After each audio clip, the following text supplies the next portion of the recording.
الحمد لله القائل وجزاء سيئة سيئة مثلها فمن عفا وأصلح فأجره على الله إنه لا يحب الظالمين أشهد أن لا إله إلا الله وحده لا شريك له وأشهد أن محمدا عبده ورسوله اللهم صل وسلم على سيدنا محمد وعلى آله وصحبه أجمعين أما بعد فيا أيها المسلمون اتقوا الله أوصيكم وإياي بتقى الله فقد فاز المتقون قال الله تعالى يا أيها الذين آمنوا اتقوا الله حق تقاته ولا تموتن إلا وأنتم مسلمون.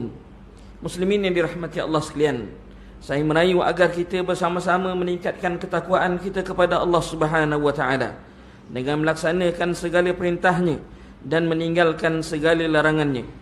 Marilah kita memberi sepenuh tumpuan kepada khutbah yang disampaikan. Janganlah berbual-bual dan leka dengan telefon bimbit atau sewaktu dengannya. Semoga khutbah ini memberi manfaat kepada kita semua. Khutbah hari ini bertajuk Binalah Kasih Sayang dengan Ukhuwah. Muslimin yang dirahmati Allah, pada masa kini umat Islam menghadapi pelbagai cabaran. Cabaran terbesar hari ini ialah perpecahan ummah. Ia merupakan cabaran seluruh dunia amnya dan Malaysia khasnya. Cuba tuan-tuan fikirkan, mengapakah umat Islam masa kini amat sukar untuk bersatu? Apakah yang menjadi penghalang ke arah kesatuan umat Islam? Sedangkan kita beriman dengan Allah yang satu dan berpegang kepada agama Islam yang satu. Seruan penyatuan ummah ini Allah Subhanahu wa taala nyatakan di dalam surah Al-Mu'minun ayat 52. Wa inna hadhihi ummatukum ummatan wahidah wa ana rabbukum fattaqun. Sesungguhnya agama tauhid ini adalah agama kamu semua, agama yang satu, dan aku adalah Tuhanmu, maka bertakwalah kepadaku. Ayat ini cukup jelas untuk umat Islam memahami betapa pentingnya berpegang teguh kepada dasar akidah Islam sebagai kunci penyatuan. Walaupun berbeza pandangan dalam pelbagai isu, namun selagi perbezaan itu tidak melanggar batas akidah dan syariat, seharusnya umat Islam kekal bersatu dan bersaudara. Hadirin yang dirahmati Allah sekalian, dalam peristiwa hijrah Rasulullah sallallahu alaihi wasallam dan para sahabat ke Madinah, iaitu Yasrib, antara perkara terawal yang baginda lakukan ialah mengikat umat Islam dengan ikatan kasih sayang dan persaudaraan antara kaum Ansar dan Muhajirin. Dalam peristiwa ini, bagaimanakah baginda boleh menyatukan hati kedua-dua kaum? Apakah rahsia yang baginda lakukan sehingga kaum Ansar dan Muhajirin boleh bersatu walaupun mereka datang dari latar belakang kaum yang berbeza? Hadirin yang dirahmati Allah, antara nasihat Nabi SAW untuk membina ukhuwah dan melahirkan rasa kasih sesama Muslim ialah: pertama, kita naklah bersikap ramah dengan memberi salam, sentiasa bertegur sapa dan bertanya khabar sesama kita, agar ikatan ukhuwah sentiasa terjalin dan berterusan. Ini dinyatakan dalam sebuah hadis daripada Abi Hurairah radhiyallahu anhu bahawa Rasulullah SAW bersabda yang bermaksud, kalian tidak akan masuk syurga hingga kalian beriman, dan kalian tidak dikatakan beriman hingga kalian saling mencintai. Mahukah kalian aku beritahu dengan sesuatu apabila kalian lakukan, kalian akan saling mencintai, iaitu sebarkanlah dan ucapkanlah salam di antara kalian. Riwayat Imam Muslim. Berdasarkan hadis ini, dapat disimpulkan bahawa salah satu amalan yang mendorong perasaan mencintai sesama Muslim ialah memberi ucapan salam kepada sesama Muslim. Kalimah salam merupakan satu ucapan doa kesejahteraan dan kerahmatan untuk saudara se-Islam yang akan menjadi magnet menarik keberkatan dari Allah.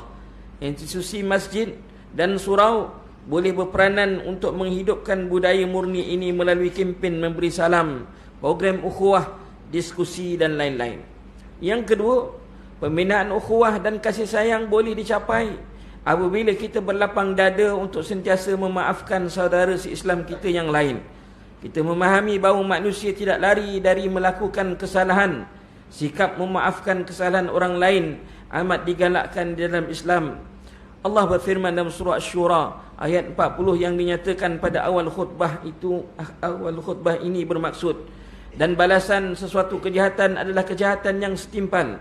Tetapi siapa yang memaafkan kejahatan orang dan berbuat baik kepadanya, maka pahalanya tetap dijamin oleh Allah, iaitu dengan diberi balasan yang sebaik-baiknya.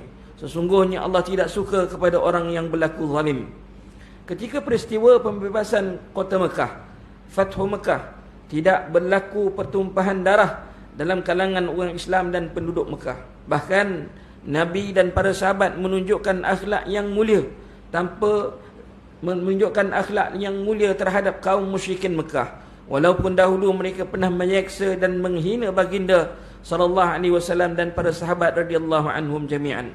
Bahkan Wahsy yang telah membunuh bapa saudara baginda, iaitu Hamzah bin Abdul Muttalib radhiyallahu an dalam peperangan Uhud, juga baginda Nabi sallallahu alaihi wasallam maafkan.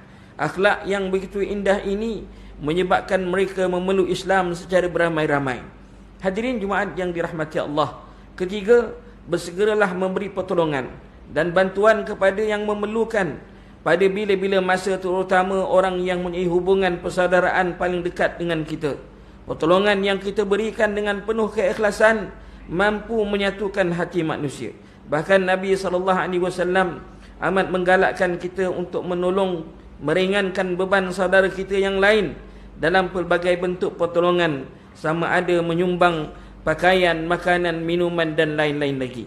Pertolongan ini akan merapatkan lagi ukhuwah sesama kita. Hadis daripada Abi Sa'id Al-Khudri radhiyallahu anhu bahawa Rasulullah sallallahu alaihi wasallam bersabda, ayyuma muslimin kasa musliman thawban ala urin kasahu Allahu min khudril jannah, wa ayyuma muslimin at'ama musliman ala ju'in at'amahu Allahu min thimaril jannah, wa ayyuma muslimin saqa musliman ala dhama'in saqahu Allahu min rahiqil makhtum. Mana-mana orang Islam yang mengenakan pakaian untuk muslim yang lain yang telanjang, Allah akan memakaikannya dari pakaian hijau syurga. Mana-mana muslim yang memberi makan seorang muslim yang sedang lapar, Allah akan memberinya makan dari buah syurga. Dan mana-mana muslim yang memberi minum kepada seorang muslim yang dahaga, Allah akan memberinya minum dari rahiqil makhtum, satu minuman dalam syurga. Riwayat Abu Dawud. Yang keempat, peranan masjid sebagai nadi penyatuan ummah amat penting untuk melahirkan masyarakat yang bersatu padu. Masjid seharusnya menjadi penggerak utama penyatuan ummah dengan mengajak pelbagai pihak seperti Majlis Pengurusan Komuniti Kampung, MPKK, surau-surau, persatuan penduduk, NGO dan lain untuk menganjurkan pelbagai aktiviti kemasyarakatan seperti gotong royong, majlis khatan beramai-ramai, pemeriksaan kesihatan percuma, derma darah dan lain-lain yang bertujuan untuk ahli masyarakat dan komuniti setempat bertemu dan beramah mesra hingga menjalinkan ukhuwah dan kemesraan sesama manusia, sama masyarakat. Sudah tentu Allah Subhanahu wa taala mencintai nama-namanya, mencintai hamba-hambanya yang saling membantu dan berkasih sayang, seperti mana firman Allah Subhanahu wa taala surah An-Nisa ayat 36 yang bermaksud, dan hendaklah kamu beribadah kepada Allah dan janganlah kamu menyekutukannya dengan sesuatu apa jua. Hendaklah kamu berbuat baik kepada kedua ibu bapa, kaum kerabat, anak yatim, orang miskin, jiran tetangga yang dekat dan jauh, rakan sejawatan, musafir yang terlantar serta hamba yang kamu miliki. Sesungguhnya Allah tidak suka kepada orang yang sombong, takbur dan membanggakan diri. Yang kelima, perbanyakkanlah berdoa kepada Allah Subhanahu wa taala, kerana dialah yang berkuasa menyatukan hati manusia. Sebagai seorang yang beriman, kebergantungan harap kepada Allah Subhanahu wa taala wajib diberikan sebagai talian hayat terakhir menyatukan umat selepas segala usaha penyatuan telah dilaksanakan. Firman Allah Subhanahu wa taala dalam surah Al-Anfal ayat 63, wa alafa baina qulubihim law anfaqta ma fil ardi jami'a ma allafta baina qulubihim walakinna Allah allafa bainahum innahu azizun hakim. Dan dialah yang menyatu padukan di antara hati-hati mereka yang beriman itu. kalaulah engkau belanjakan segala harta benda yang ada di bumi, nescaya engkau tidak dapat juga menyatu padukan di antara hati mereka. Akan tetapi Allah telah menyatu padukan di antara hati-hati mereka. Sesungguhnya Dia Maha Kuasa lagi Maha Bijaksana. Hadirin sekalian, mengakhiri khutbah pada hari ini, khatib menyeru dan mengajak seluruh umat Islam supaya menghayati beberapa pengajaran berikut untuk dijadikan sebagai pedoman hidup kita.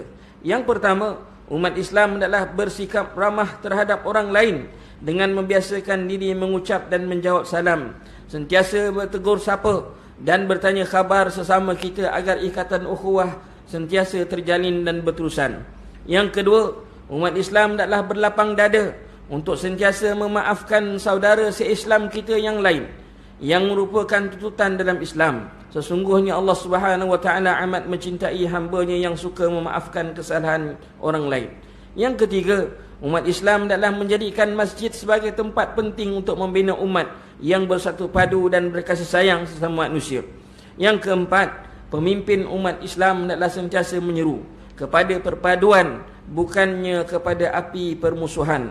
A'udzubillahi minasyaitanir rajim. Innamal mu'minuna ikhwah fa aslihu baina akhawaykum wattaqullaha la'allakum turhamun. Sebenarnya orang-orang yang beriman itu adalah bersaudara, maka damaikanlah di antara dua saudara kamu yang bertelingkah itu, dan bertakwalah kepada Allah supaya kamu beroleh rahmat. Al-Hujurat ayat 10. Barakallahu li wa lakum fil Qur'anil azim wa nafa'ani wa iyyakum bima fihi minal ayati wadh-dhikril hakim wa taqabbala minni wa minkum tilawatahu innahu was-sami'ul 'alim. Aqulu qawli hadha wa astaghfirullahal azim li wa lakum wa lisairil muslimina wal muslimat fastaghfiruhu innahu huwal ghafurur rahim.